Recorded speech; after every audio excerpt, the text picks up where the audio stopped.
Welcome back. I'm Jeff Hix, curator of the Strange As It Seems archives and grandnephew of John Hix, who created Strange As It Seems back in the late 1920s. The one thing that differentiated Strange As It Seems from Ripley's Believe It or Not and the other comic strips of the genre was at the bottom of every comic strip, John Hix would write the words, "If you doubt this, write for proof to the author." And in the archives, these fascinating folders full of letters, magazine articles, photographs are a veritable treasure trove of amazing stories in and of themselves. I was watching the Super Bowl this year, and this is the 100th anniversary of the Goodyear Blimp. And it got me thinking. I remember this folder full of fascinating facts and articles and photographs on the Golden Age of Aviation, the early pioneers of the blimps. So for this episode, we're going to fly into the most bewildering facts about blimps from the Golden Age of Airships in the 1930s. Bon voyage! So in opening the folder, first thing we come across from October 1928, just when John Hix was really launching Strange As It Seems, and he was starting to pick up ideas and tuck away things for future stories. And here he has a magazine article, Popular Science Monthly, in which dirigibles make new bid to rule the air. Fascinating time in aviation history when the supremacy of planes were challenged as Europe was preparing to fly these huge liners, this transatlantic service, using these dirigibles, or airships as you will. And built lighter than air craft are most likely to demonstrate that they, even more than airplanes, are destined to carry mankind into a new phase of traveling habits. Here in this first article, where it talks about there are men who can read but one sign in the catastrophes of the Zeppelins. The lighter than airships have no important future. The article talks about a couple of disasters that had already happened long before the Hindenburg, but the first was the Italia. It seems certain that the Italia was wrecked when she lost her buoyancy due to an accumulation of ice on the top of her semi-rigid bag and dragged her gondolas onto the jagged ice below. There was also the L-10, the German Zeppelin, which was struck by lightning and crashed in flames. We got photographs here of the Los Angeles, which was the largest airship here in the U.S., built for us by Germany as our trophy of the war, meaning World War I. And on the back, we have the Graf Zeppelin, which being christened in her German hangar, this was from the German side, the 127th Zeppelin. She is called the best. She's half again larger than the Los Angeles. And then again, from February 1931 from the Popular Science Monthly, here we have the world's biggest airship, the Akron, which was set to fly in May of that year of 1931. What's the difference between 365 condoms and a blimp? One's a good year and another's a great year. And I love this too. From the Brooklyn Daily Eagle, heralding the Golden Age of Airships. Fascinating paper here. And here we have the young eagle, Cromwell Dixon of Seattle, who at the age of 14 designed and built his own dirigible and entered it in the St. Louis Air Meet of 1907. An air pioneer at 18, he was unfortunately killed in a crash of one of his ships. I'm sensing a pattern here. Here's an awesome drawing of Dixon's airship used for the illustration. Love this too from the New York Herald Tribune, used for the artwork. Looks pretty precarious climbing up one of these things. I saw a joke once written on the side of a blimp, but it went over my head. It was in 1933 where John Hix started his correspondence with the Goodyear Tire and Rubber Company out of Akron, Ohio, hence the name of the new airship called the Akron, and where he published here in 1932 that the helium in the Akron increases the dirigible's weight by 72,000 pounds. Next to this is from the 1940s. There were two Akron dirigibles, and both crashed with heavy loss. The first caught fire and crashed over Atlantic City in 1912. The second wrecked in a storm off the Jersey coast in 1933. That's just a year after this was published. Here's John Hix's write-up on helium, which transformed airship travel in the 1930s. Helium, the strange gas that neither burns nor combines with other elements, has had a strange history in the world of science.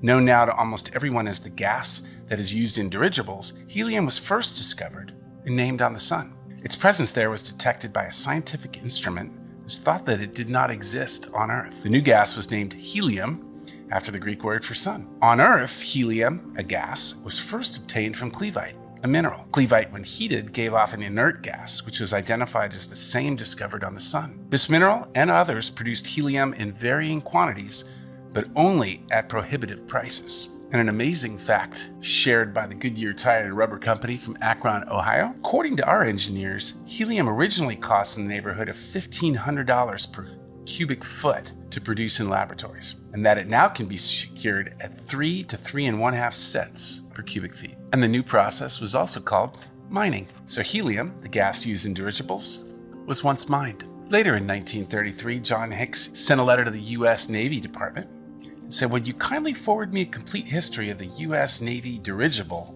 ZMC-2, which he thought at the time was the only one of its kind in operation," and essentially got a response back from the Navy Department Bureau of Aeronautics that supported the fact, published not long after, that the U.S. Navy ZMC-2 is the only successful all-metal dirigible ever constructed. And here we have a Strange as It Seems from 1934. It shows the Graf Zeppelin has flown lower than any submarine has ever dived. The modern submarine's diving limit is about 200 feet below the surface of the ocean. The Graf Zeppelin, however, has flown 3 times that far below sea level, over the Dead Sea, where land level is more than 1,200 feet below sea level.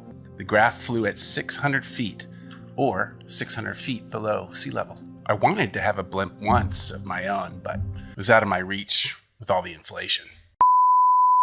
This is one of my favorites. It's John Hix picked up in the Illustrated London News from November 10th, 1934. It was about the Graf Zeppelin. He said, "One important exception is 20 passengers on board, though 400 to 3,000 feet up in the sky, can behave pretty much as they do in any hotel, with the important exception of smoking." One German with a sense of humor got over this difficulty by holding an unlighted cigar firmly between his teeth, flicking imaginary ash now and then into a receptacle thoughtfully provided for the purpose, which got John Hix to think, hey, the Graf Zeppelin is provided with ashtrays. Although, of course, smoking on board is prohibited. And another letter or two from the Goodyear Tire and Rubber Company in 1936. "Dear Mr. Hix, I just had another hunch you might use sometime. Commander Carl Lang, Reserve, has the distinction of being the only man to fly a non-rigid airship, or a blimp, from the Atlantic to the Pacific. And on top of that, he free ballooned it, making no use of his engines at all. Of course, the joker is that he was in active duty at Coca-Cola, Panama, and had flown across the peninsula, and while in sight of the Pacific, his engines failed. Fortunately, he had a westerly breeze, and he took the ship across the isthmus, right to his home station in sight of the Atlantic," which was published in 1936. The only non-stop blimp flight from the Pacific to the Atlantic was made by accident and without the use of motors. There's a great photograph of Carl Lang and the U.S. Navy J-1 that he flew. Ooh, and this one, definitely the spookiest one of the lot, although at first didn't appear so. Captain Ernst Lehmann, commander of the Hindenburg, has flown in over 100 different Zeppelins, making more than 1,500 flights. Published April 11th, 1937. And what makes this so spooky?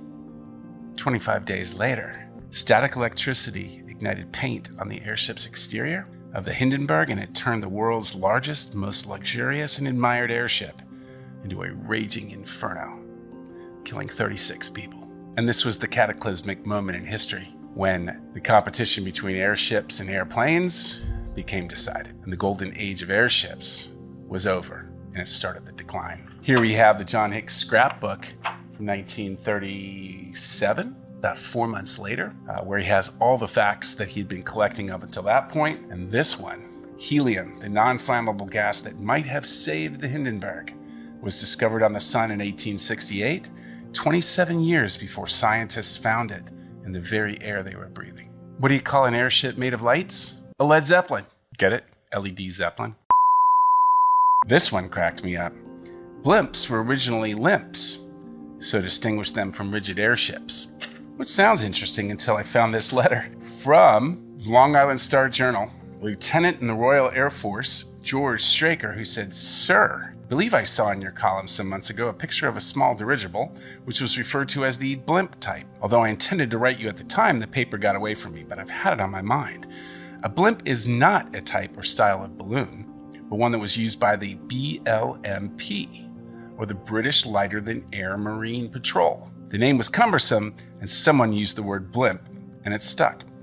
My memory is a trifle hazy on statistics, but recall that they were a small, non-rigid dirigible with 1 or 2 engines, Lewis guns, and a crew of 2, along with some bombs and carrier pigeons. I was on home defense with the Royal Air Force at eastbound England, and there was a blimp station at Lewes, a few miles behind us inland, I believe. It had an extraordinary record of 5.5 million miles in the air during the war, of course World War I, and lost only 1 ship by fire on the ground with no one aboard. We went back one day in July 1918 and looked them over. My favorite part of this letter is the big question mark, which is, where did the word blimp come from? And 85 years later, we're still not sure. You know, it's more expensive than you think to operate a blimp. I mean, with all the overhead costs.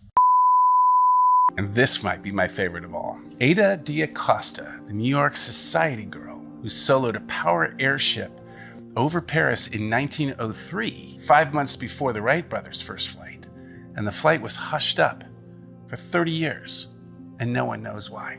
I love this early photograph of Ada D'Acosta. And here's a little history in 1943, 2 years into World War II, focusing on Zeppelin. During the Civil War, Count Zeppelin came to the U.S. as a military observer with the Union Army. At Fort Snelling, Minnesota, and later at a post in Virginia, Zeppelin saw free and captive balloons in use and made several ascensions. He visualized the great commercial and military possibilities of such ships, and the first Zeppelin took to the air in 1900. In 1924, the Zeppelin patents and rights were brought to America by the Goodyear Company. The German patents, added to the personnel and experience of the American concern, made an impressive accumulation of engineering knowledge. And here in the 1940s, looking back at the fascinating achievements of Count Ferdinand Zeppelin, a couple of quite interesting facts. Apparently, Zeppelin served as a volunteer in the Federal Army during the Civil War. And here we have in 1943, 2 years in to World War II, a German credited with the development of U.S. blimps are now sinking German submarines.